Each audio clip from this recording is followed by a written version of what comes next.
The last lyric she sings is "Take me to the world where I can feel alive."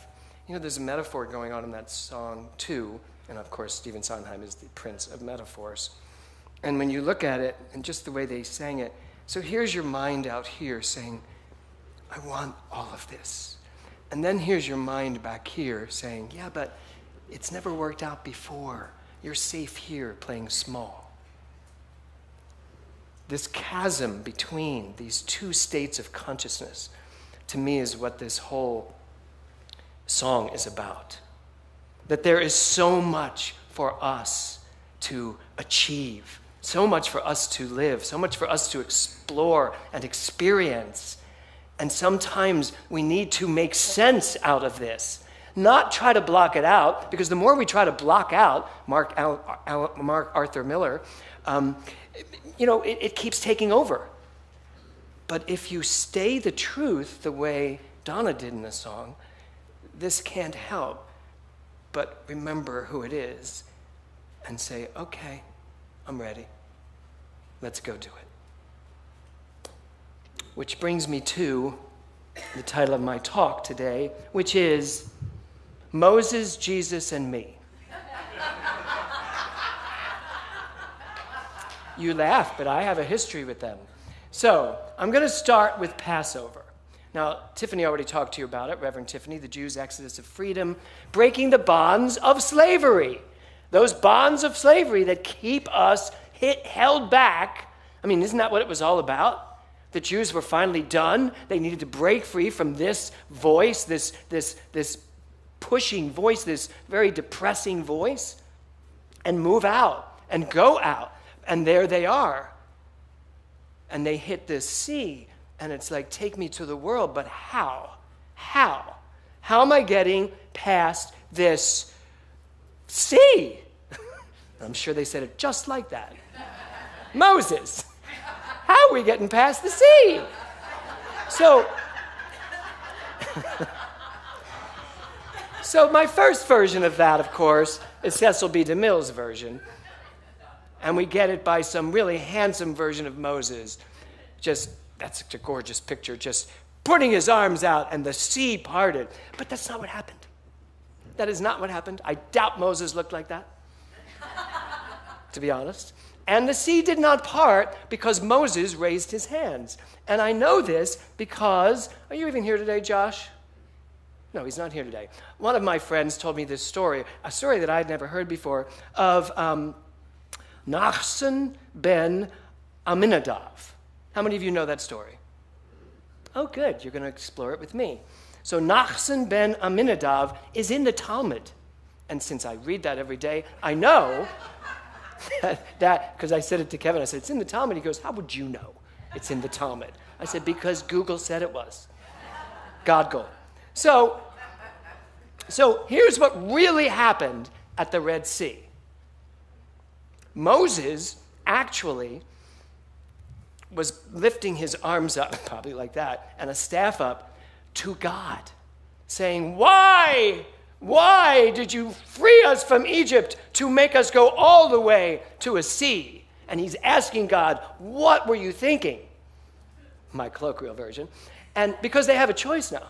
We're either going to go into the sea and die, or we're going to turn around and go back to Mark Arthur Miller and listen to the voice and the persecution of the consciousness that holds us in place, the Egyptians.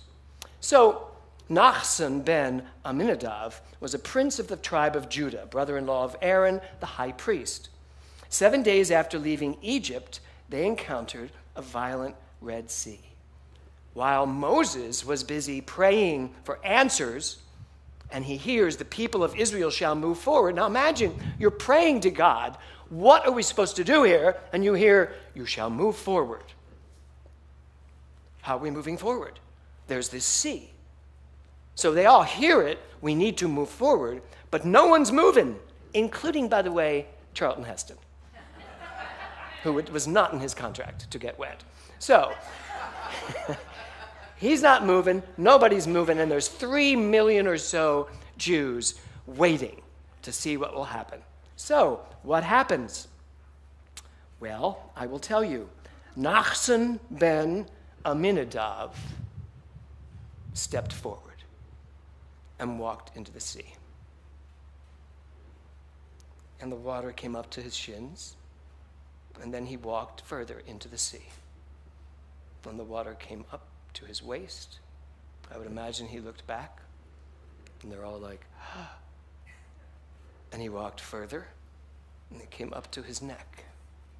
And he walked a little bit further, and it came right up to his nostrils. And he was so absolutely certain that his faith would save him that he just kept walking into the sea, at which time so did the rest of the Jews, at which time the sea parted. And as we all know, they made it through. We don't know that story. That's what happened. That's what's related in the Talmud, that it started with one person, one young man named, I have to keep looking at, Nachshon ben Aminadav.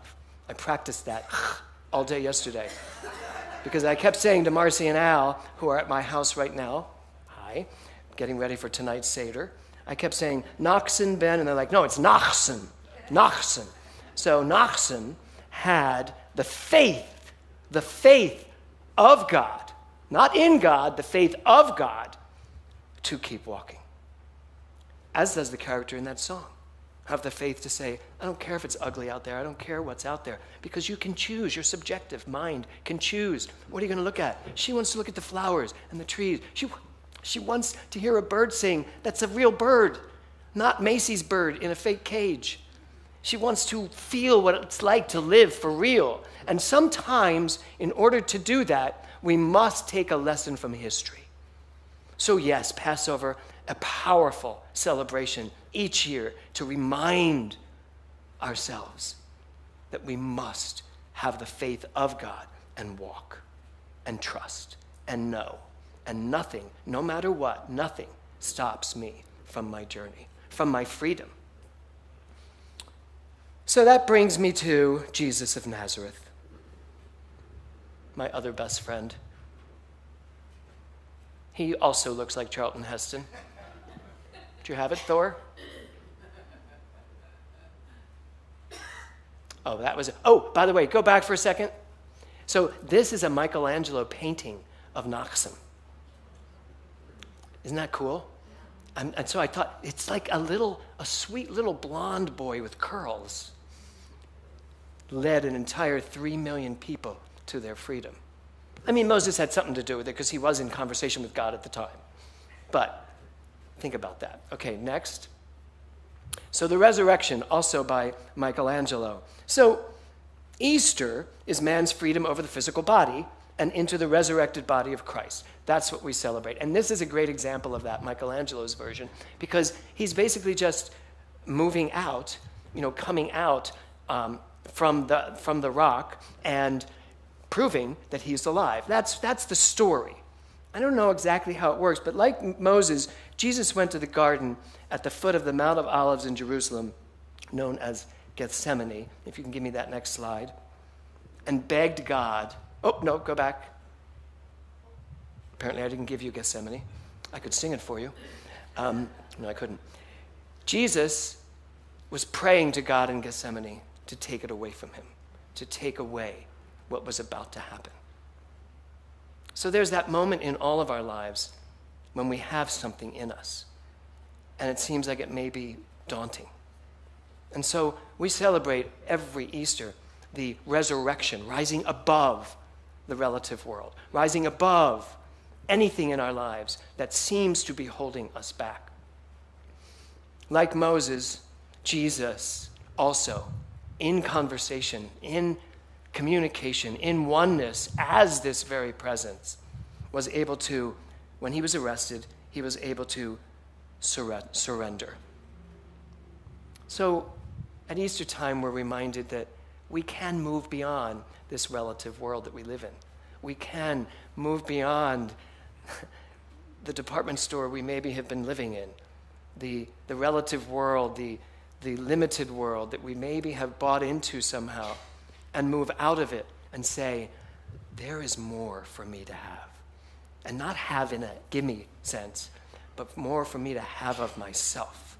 More creativity, more love, more prosperity, more. Because there always is. And if you want proof that Jesus' consciousness was a powerful, powerful, powerful consciousness, it is thousands of years later, and he is the most famous person on the planet. Don't you think? He is the most famous. Who doesn't know Jesus? I mean, Jesus. Who does not know who that man is? His consciousness has been pervasive. And I am not talking about any religion that sprung up after him. I am talking about the consciousness of whoever that was that walked the planet and that taught love. So both of these things, the resurrection and Passover, both celebrate moving through obstacles, yes? So now we move to, that was Moses, Jesus, now back to me. You can give me the next slide? The Rock. No, that's not who I am, but I realize how that just came out. Back to me, The Rock. No, I have a story to tell you. Eric, would you hand me that little black bag down there? Thank you. I'm going to hand it right back to you because I have something to show everyone. Thank you. So,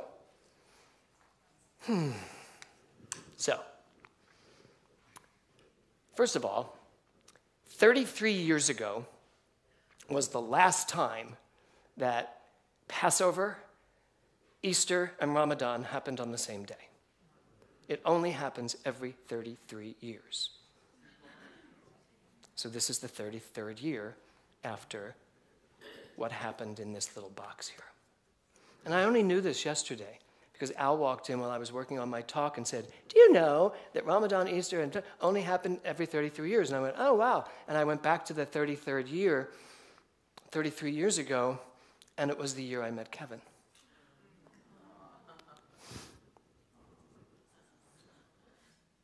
And at the time, we had gone through the Christmas holidays, and it was very tough. It was rough. We had some obstacles to handle at that time. And right around this time of year, we took a trip. Right around Easter, we took a trip to Southampton for the weekend. And we were talking about the difficulties of being an actor, what did we want to do with our lives. And, even back then, when I was really just a Eric Butterworth student, I think I already knew that I was going to be a teacher of some sort. So I found this rock, very similar to that rock. And I asked Kevin I found the rock, and then I called him from up in we were staying in the attic of this gorgeous farmhouse. I said, come out back, I want to show you something. And the rock was sitting on this tree stump. And I had a hammer. And he said, what are you doing? I said, I want you to see something. And I took the hammer and I smashed the rock. And it went into a bunch of pieces. And then I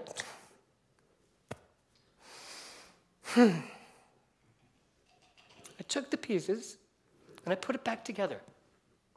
And I said to him, we are going to live our lives together, and there are going to be times when we may break into a million pieces. But this rock, this is going to stay with us for the rest of our lives together. It's broken in pieces, but it's together. And this has been on our mantle in our house for 33 years.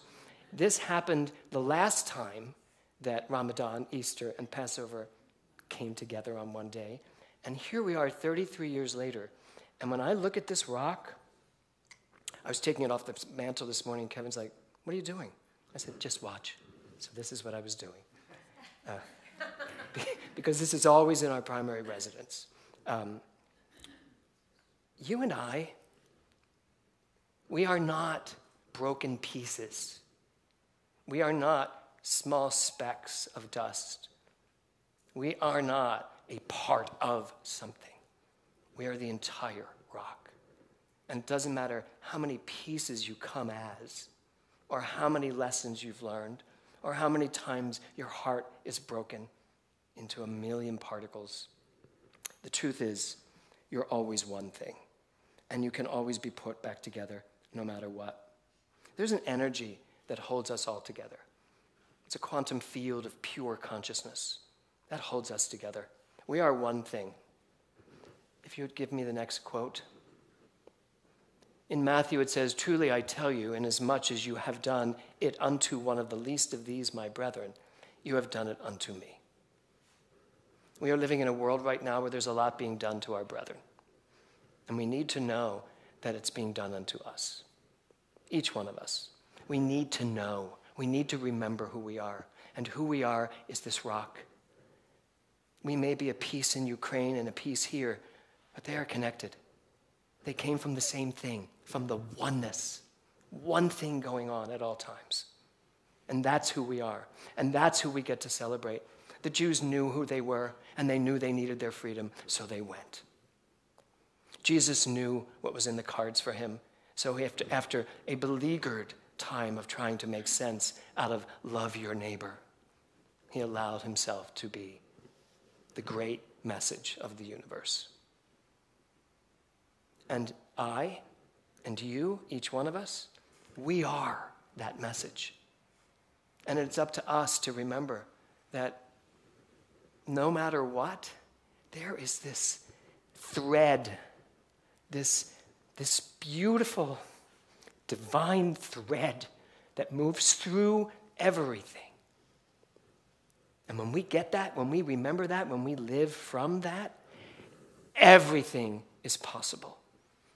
It's possible for you to be the one person that walks into the sea.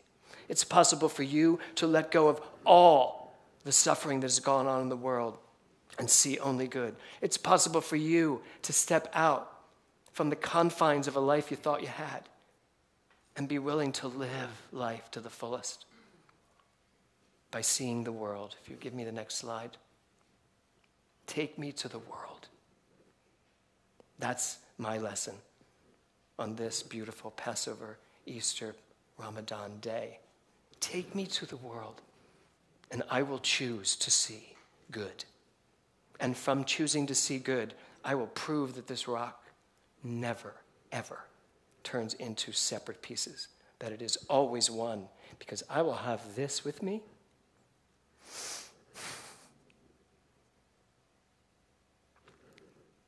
for the remainder of my days, and then I'll give it to my son to remember who we are.